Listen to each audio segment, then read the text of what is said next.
la sociedad apuesta y se sacrificó para tener una inflación relativamente baja. Entonces, ¿cómo concilias una inflación baja con una creación de empleo, con una protección hacia los sectores vulnerables? Yo no sé si hay un discurso de la oposición que esté logrando articular una propuesta en torno a estos ejes. Yo creo que Milei está queriendo perder, pero no tiene un rival. Tenemos en el Mundial una bandera que termina siendo icónica, escrita en una sábana de hotel, con tinta, nada, con lo que pudieron, con un aerosol, con una pintura, que finalmente hace que se caigan, o por lo menos genera las condiciones para que se caigan 2 capítulos de una ley que el gobierno venía impulsando bastante fuerte y que forma parte de un paquete de medidas, ¿no? que se ven reforzadas, por ejemplo, por una serie de desregulaciones de parte justamente del Ministerio de Desregulación a cargo de Sturzenegger, que forma parte del Super Rigi, del Rigi. Obviamente, hay una expresión política en el Senado cuando los propios aliados no están dispuestos a votarte la ley, cuando se introducen modificaciones y demás, pero vemos que no ha habido una predominancia, salvo, no sé, Miriam Bregman, pero el resto de la oposición estaba bastante ausente. Entonces, yo creo que justamente la derrota no es contra una fuerza partidaria, sino contra un imaginario social que tenemos los argentinos. Yo creo que mucha gente, seguramente que lo votó a Milei, estaba diciendo, che, bueno, no, la verdad que no me gustan. Exactamente. ¿No? Estos 2 capítulos, justamente ahora, con el Mundial, con Malvinas, con toda la cuestión, la carga emocional y emotiva, a la que se suman condiciones objetivas, ¿no? El primer capítulo trataba sobre expropiaciones. O sea, si bien la propiedad privada es inviolable y está garantizada en la misma Constitución, ¿no? Entonces, inviolabilidad de la propiedad privada es como redundante.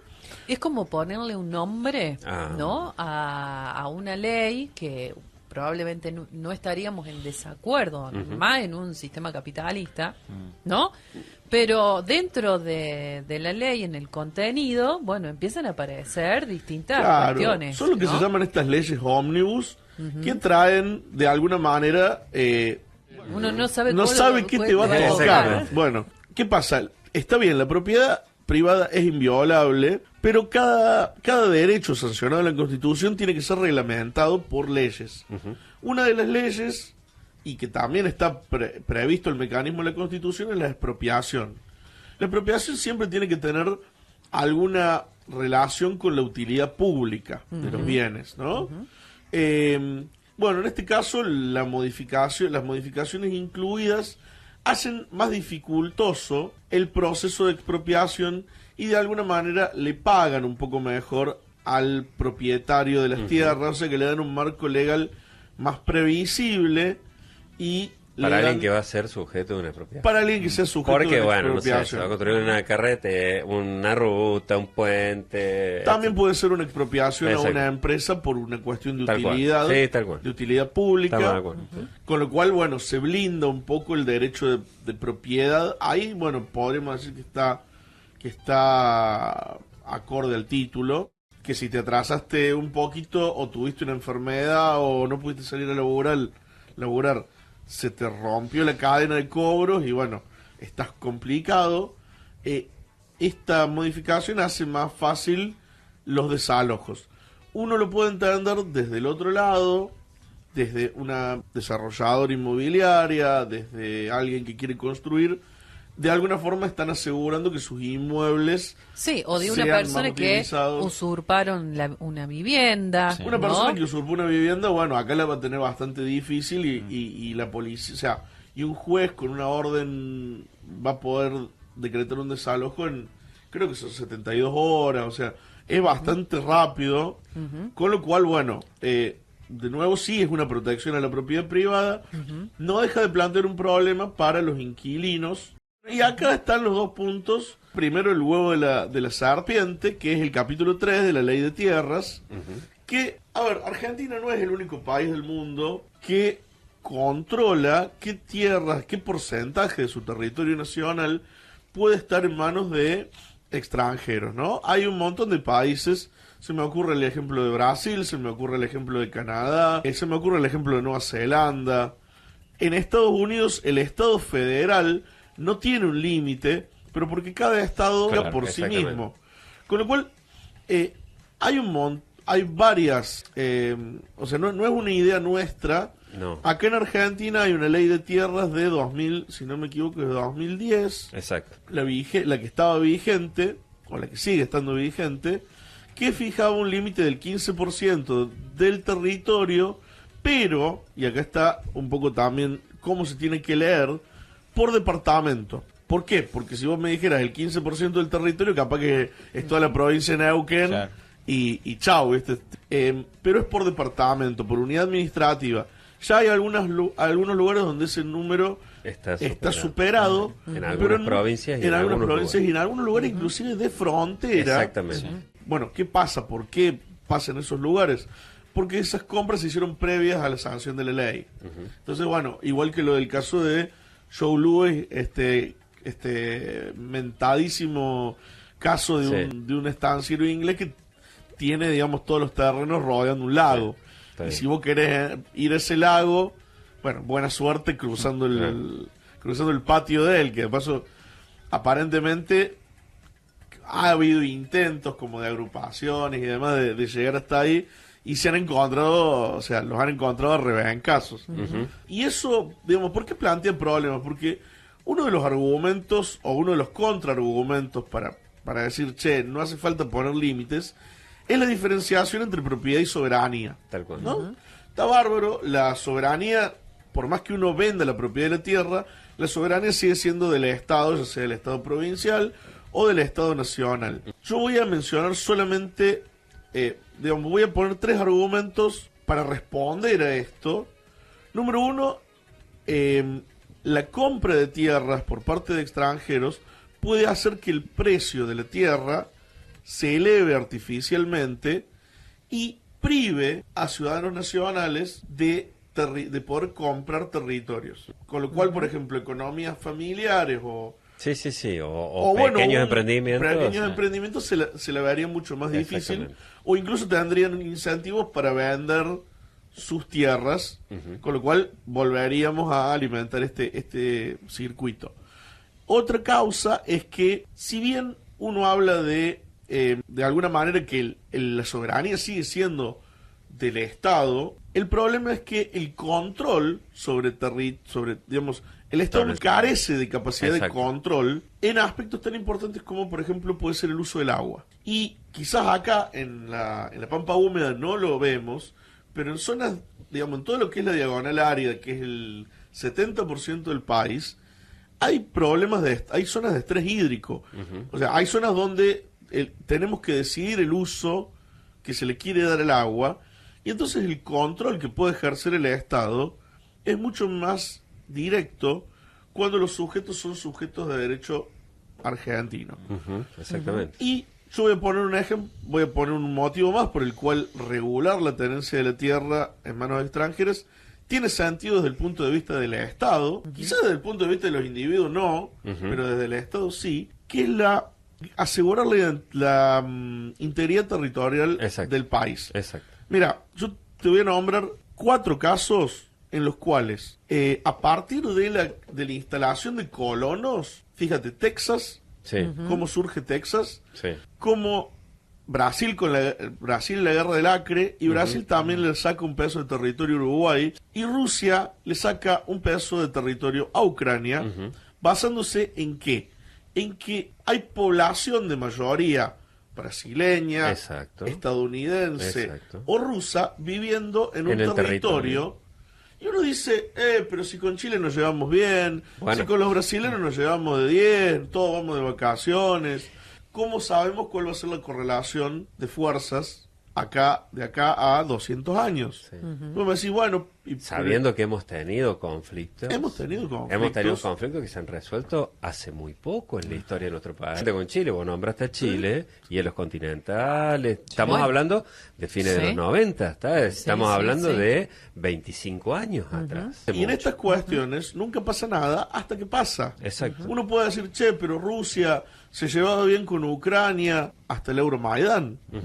Y eso fue, no te digo de un día para el otro, pero fue en un lustro. Y las relaciones se rompieron y dudo que vuelvan atrás en el corto plazo. Como para la ley de tierras no empezaron a contar los votos y no les alcanzaba, lo retiraron, pero lo retiraron el miércoles. Claro, la movilización popular ya estaba convocada y se siguió insistiendo y quedaba el título del manejo del fuego.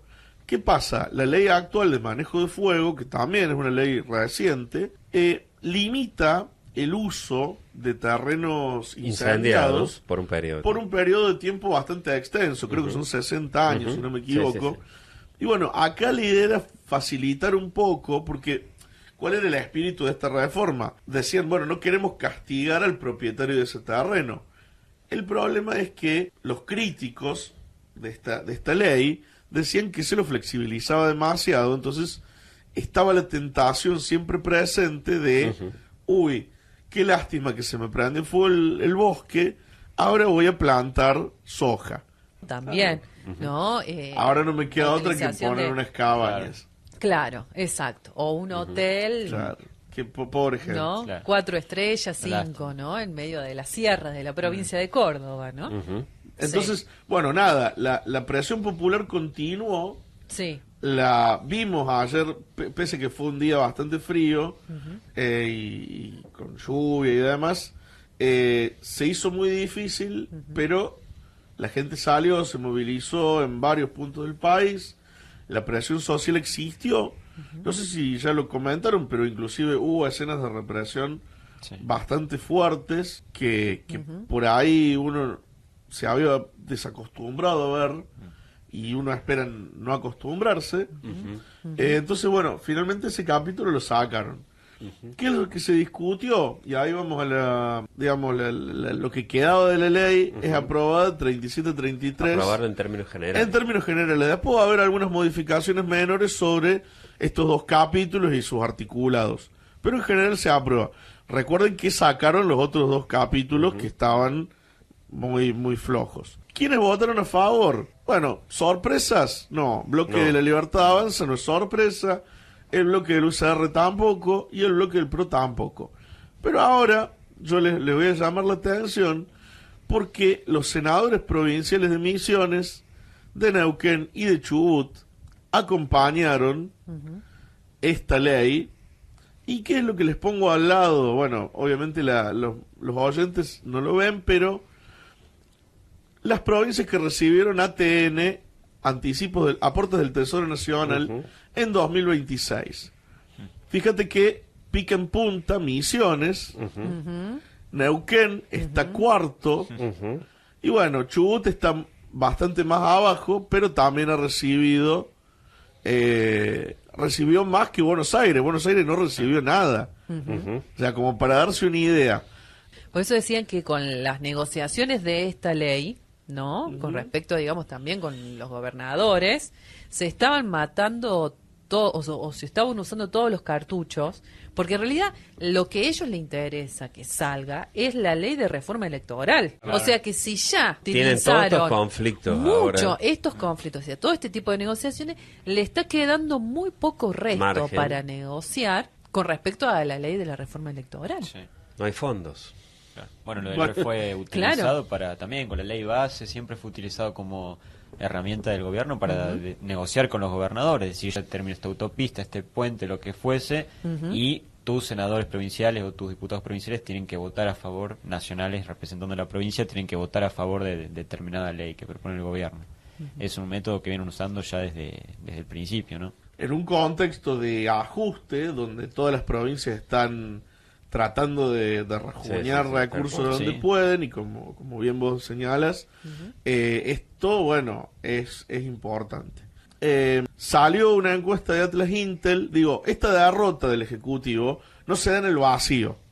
No es que se movilizó todo y se tiraron todos los cartuchos para esto, de parte de la ciudadanía, si se quiere, sino que viene habiendo como un clima en el cual la aprobación de Milei y de su presidencia viene cayendo. O sea, un 62,4, esa línea roja que va subiendo, es la que está desaprobando a Milei. O sea, la línea azul que está en baja es la que lo aprueba su imagen al presidente, y la evaluación del gobierno, la de muy mala o mala, si bien tuvo un pico en marzo, que debe haber sido para la época de la Adornigate, cuando arrancó, cuando empezó fuerte la Adornigate, y se relajó quizás un poco con el Mundial, pero estamos viendo que la evaluación está o sea, los que consideran que la gestión es mala o muy mala están por encima del 50%, y que los que consideran que es excelente o buena están rondando el 30%. Muchos dicen que el 30% es un punto de no retorno. Cuando perfora el 30% se encienden más todavía. Sí, es posible, es posible. Lo interesante es pensarlo en términos de el año que viene. ¿Por qué? Porque hasta ahora Milei necesitaría ganar en primera vuelta, porque genera es una opción que polariza la sociedad. Si va a un balotaje, le puede pasar lo que le pasó al peronismo. Exacto. El peronismo es muy bueno en primera vuelta, pero no tanto Casi así en los gana. balotajes. Claro, Casi gana en las últimas elecciones. le podría pasar eso mismo a Milei. Lo que vemos es que los problemas de los argentinos están cambiando. Entonces ya la corrupción y el desempleo pasan a ser los primeros, la inflación, los precios altos ya cae a un tercer lugar, y bueno, y después tenemos el tema de la situación económica, el daño a la democracia o la inseguridad como problemas, pero fíjate que la inseguridad está bastante bajo, y quizás esto hay que reconocérselo al gobierno, la inflación cayó un tercer puesto. El problema es que ahora te surgieron otros el problema es que surgen otros temas para los cuales iguales de importancia, son iguales o más importantes, para los cuales el propio gobierno muchas veces no tiene armas directas, porque por ejemplo frente al desempleo, la solución desde un punto de vista liberal es dejar que las fuerzas del mercado actúen. No sé si se entiende. El gobierno no va a hacer activamente algo, salvo mantener condiciones macroeconómicas ordenadas, salvo tratar de bajar el riesgo país o evitar que la inflación se dispare, y eso debería generar las condiciones para que el privado emplee. Lo que estamos viendo es que no es tan así, y bueno, eso se refleja en las expectativas económicas. Fíjense, en el otro gráfico tenemos que de acá a 6 meses el 56% de los argentinos piensa que la economía del país va a estar peor. El 52% piensa que el mercado de trabajo va a estar peor. Y el 47% piensa que su familia, la economía de su familia va a estar peor. Fíjense, hay también un 30 y pico que dice que va a permanecer igual y solamente un 20 que va a mejorar. Estamos hablando del último, pero digo, en general hay una visión bastante pesimista del futuro, tanto de la economía nacional, del mercado laboral, como de la propia economía de la casa. Para un gobierno que se maneja mucho con expectativas, este dato debería ser preocupante. Es que salió el IPC de la ciudad de Buenos Aires y 2,9. da 2,9, prácticamente 3. Ya salieron obviamente algunos economistas a decir que bueno, es por el consumo estacionario, que bueno, bárbaro. Casi 3. Explícaselo explícaselo al común. De paso digo, si es un fenómeno, si la inflación es un fenómeno netamente monetario y no estamos emitiendo, Claro. hay algo que está pasando. Bueno, estamos en un escenario que vemos que obviamente hay un gran porcentaje de la población, digamos, que ve un futuro sumamente incierto, pesimista, ¿no? De acuerdo a las encuestas que estamos abarajando, pero sin embargo, tampoco estamos observando una oposición activa, Ahí ¿no? está. Yo creo que que pueda de alguna manera dar frente y recibir esas demandas que está hoy la sociedad creo sosteniendo. que es lo que vos ahí diste en el clavo, y en cierta forma para perder tenés que perder contra alguien, no podés perder contra vos mismo, por lo menos salvo que juegue el solitario.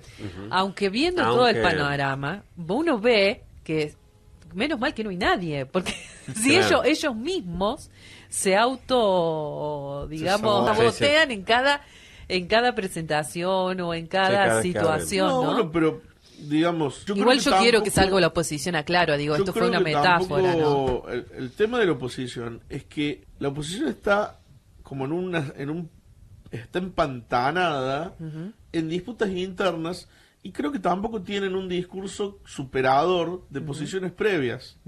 Digamos, porque en cierta forma la sociedad rechazó un modelo que genera, digamos, que se sustenta en base al déficit fiscal. La sociedad está apuesta y se sacrificó para tener una inflación relativamente baja. Entonces, digamos, ¿cómo concilias una inflación baja con una creación de empleo, con una protección hacia los sectores vulnerables, con una revitalización o un reconocimiento del trabajo del empleo público, por ejemplo, un reconocimiento del trabajo del obrero argentino, que bueno, nada, total, son todos ineficientes, cierran todas las fábricas? Digo, yo no sé si hay un discurso de la oposición que esté logrando articular una propuesta en torno a estos ejes. Entonces, hasta que no lo haya y se sigan peleando por quién va primero en una lista o va segundo o quién es el líder de... Si vos tenés que decir yo soy el líder es porque no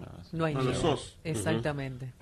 Digo, yo creo que Milei está queriendo perder, pero no tiene un rival. Claro, están cometiendo errores, indudablemente, están cometiendo errores. Que son propios por no haber una oposición. Seguramente. Hay porque cuando hay oposición, que es lo más saludable en un sistema democrático. A ver, estamos diciendo, yo no estoy inventando nada, No. Bueno, ¿qué pasa? El comercio exterior estuvo parado. Estuvo parado. Se te acumulan barcos, o sea, es todo, logísticamente es un caos. Y ojo, yo no estoy defendiendo a un tipo que gana 20 millones de dólares por estacionar un barco. No sé si está bien o mal. Yo no soy quién para decirlo. Mi punto es otro. Mi punto es la inexperiencia misma del gobierno los hace avanzar. Sí, es torpeza. En cosas en las cuales quizás tendrían que haber negociado primero y no obtener el 100% de lo que quieren. Pero bueno, no chocar en todo.